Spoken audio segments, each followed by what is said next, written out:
Hello friends, welcome to Constitutional Law series. Today we will be discussing Article 1, 2, 3 and 4 of Indian Constitution. So Article 1 states that India, that is Bharat, shall be a union of states. Now union of states is very important. It means that the Indian Federation is not a result of an agreement. It means that the states of the Indian Federation are not the result of an agreement to stay together, and they don't have any right to get separated from the federation. So union of states means that the states which are making the union don't have any right to get separated from the union. Now this is different from federation of states. It is very important to note that what is the difference between union of states and federation of states. Now in federation of states, what really happen is that states come together, make an agreement to stay together. For example, USA. In USA, all the states have come together and they are into an agreement to stay together. So for example, if New York wants to get separated from USA, it can do so because USA is a federation which is a result of a agreement. But India, the first article itself states that it is a union of states. It is a federation which is not a result of an agreement, and therefore the states don't have any right to get separated or secede from the union. So now this was Article 1, Subclause 1. Now Article 1, Subclause 2, that the state and the territories thereof shall be specified in first schedule. So first schedule is a schedule of the Constitution in which the name of the states of India are given. Now Subclause 3. Now Article 1, Subsection 3 states that territory of India shall comprise of, so it shall comprise of three things. Firstly, the states. Secondly, the UTs, union. And then third, the such other territories as may be acquired. Now this Article 1, Subsection 3, Subclause C, it merely expresses an inherent power of a sovereign nation. Now it is an inherent power of a sovereign nation to acquire a foreign land. So a sovereign nation can acquire a foreign land or can secede its own land to a foreign nation also. So Article 1, Subsection 3, Subclause 3 do not confer any power on the parliament, but it merely recognizes an inherent power of a sovereign that it can acquire a foreign land. So this was all about Article 1. Now we move to, now there is an important case of N. Mathan Sahib versus Chief of Commissioner of Pondicherry. In that state, it was decided that if a government acquire a state and it notifies, then the courts are bound by such notification or assertion or declaration of the government. Also, it was mentioned in that case that such acquisition of foreign land should be in accordance with the international law. So the government has to acquire the foreign land in accordance with the international law, and then if it notifies, the courts are bound to recognize such notification. Now we go to Article 2. Now Article 2 is regarding admission or establishment of new states. Now how new states can be formed? So articles in accordance with Article 2, there are four ways of forming new states. Sorry, there are three ways of forming new states. Firstly, under Article 2, government can acquire a foreign land and it can make it a state as it is. As the land was acquired, it can be made into a new state of India. For example, Sikkim. Now Sikkim till 1975 was not a part of India and it was a foreign nation ruled by the Chogyal rulers. So Sikkim was acquired as a foreign state and made into a new state as it is. So such thing can only be done through Article 2 of the Indian Constitution, and it can be done by simple majority. Now, simple majority of the parliament or an executive action of a parliament uh, will be sufficient to give effect to Article 2. So this is the first way to make it a new state, by acquiring a foreign land and making it state as it is. Second way can be by changing the status of a UT, Union Territory, to the state. So if suppose Andaman and Nicobar is declared to be a new state, it can be done under Article 2. Also, if certain territory of the existing state is taken, then that can also be done and made into a new state, then that can also be done under Article 2. Now we move through Article 3. Now in Article 3 is also regarding formation of new state and alteration of areas, boundaries, changing of names. So all the internal changes can be done through Article 3. So in Article 3 also, a new state can be formed by separation of a part of a land from one state and making it into a new state. For example, Telangana was separated from Andhra Pradesh and made into a new state. So that can be done through Article 3. Also, if we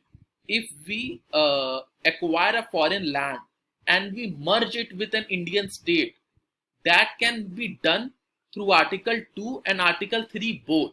The only difference over here is that if we acquire a foreign land, for example Sikkim, and make it a state as it is, then it can be done only through Article 2. But if we acquire a foreign land, which is Sikkim, and merge it with West Bengal and make it into a West Bengal only, then that can be also be done through Article 3, and it can also be done through Article 2. So Article 3 subsection B to E is regarding increase in the area of any state. We can increase the area of any state. We can diminish the area of any state. We can alter the boundaries. We can alter the name of the state. So it all can be done under Article 3. Now Article 4. Article 4 states that any such new state, if it is made, then some amendment should be done in first schedule and fourth schedule. So first schedule is regarding the name of the state, so in that an addition should be made, and fourth schedule is regarding the allocation of seats to the Rajya Sabha, so that should be done. Now there is a very important case, Berubari Union and Exchange. Now this case is very important. This is regarding the secession of territory to a foreign nation. So what the question in this case was, whether an Indian land can be given to a foreign nation by an executive action or by a simple majority or by a constitutional amendment bill. See, what really happens is, if we acquire a land from a foreign nation, we can do it through executive action or simple majority. But if we have to secede a land, we have to give a land, can it be done through simple majority or we need a constitutional amendment bill? See, what the process of constitutional amendment bill under Article 368 is a difficult process. In that we need 2/3 of the majority present and voting and 50% of the total membership of the house. But in simple majority we can do it simply. So for acquiring the land, it is understandable that we can do it by simple majority because it is benefiting India. But seceding the land, it is not very much beneficial to India. So that can be done simply through simple majority, or we need a constitutional amendment bill. Because so in this case, the court said that if you want to secede a land to a foreign nation, you must need a constitutional amendment bill. Now, this constitutional amendment bill means that much thinking will go into it. It will be a difficult process to do. So therefore, it will not be in the whims and fancies of the parliament to give land of our nation to somebody else. That is why constitutional amendment bill, the court said that if you are seceding a land from India, then you must do a constitutional amendment bill.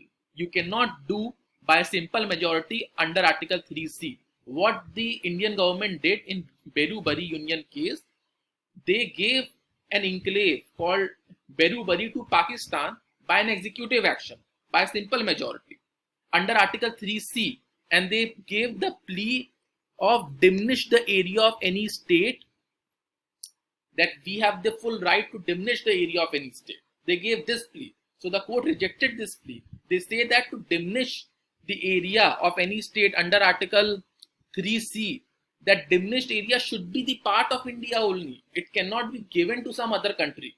So this was a very important ratio which was given in this case.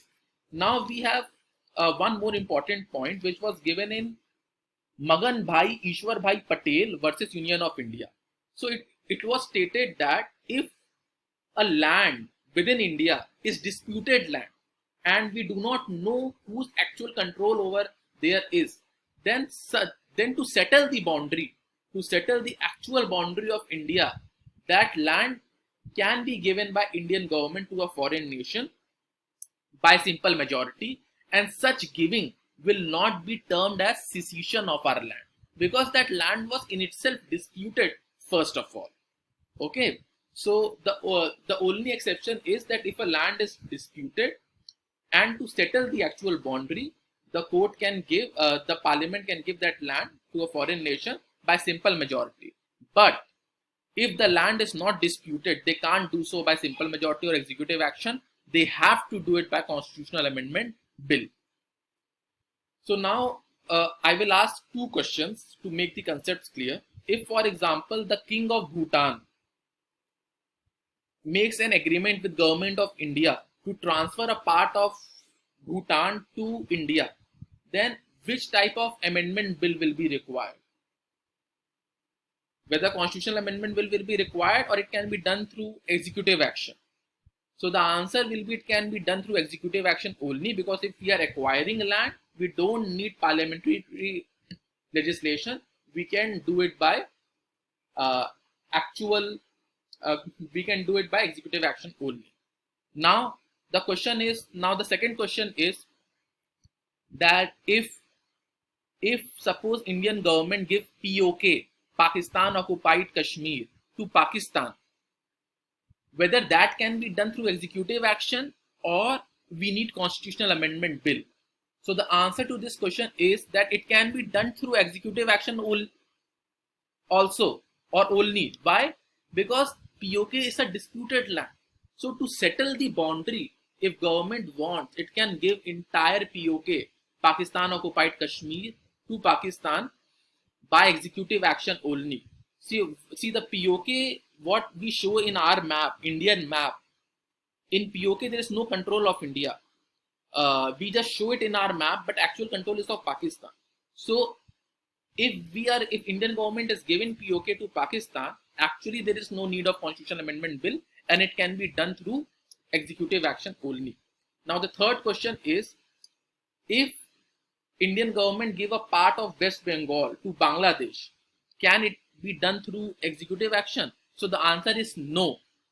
Since the part of West Bengal is not disputed, and if the non-disputable part, if we are giving to Bangladesh for friendly gestures, we need constitutional amendment bill. For example, in 2014 deal of enclaves exchange between Bangladesh and India to settle the boundary, there were so many enclaves which are disputed. So to settle the boundaries, it can have there was swapping. So that swapping could have been done through executive action also. But we did constitutional amendment. Why? We did it because we actually gave some more land, of some more Indian land, to Bangladesh in that exchange of enclaves. So that is why we needed constitutional amendment bill. So I hope all the concepts are clear regarding the secession of land. When can we secede land? If we acquire the foreign land, we just need simple majority or executive action. There won't be even need of any parliamentary legislation. If we secede any land, then there is need of parliamentary legislation, and that too a constitutional amendment bill under Article 368. So thank you everybody.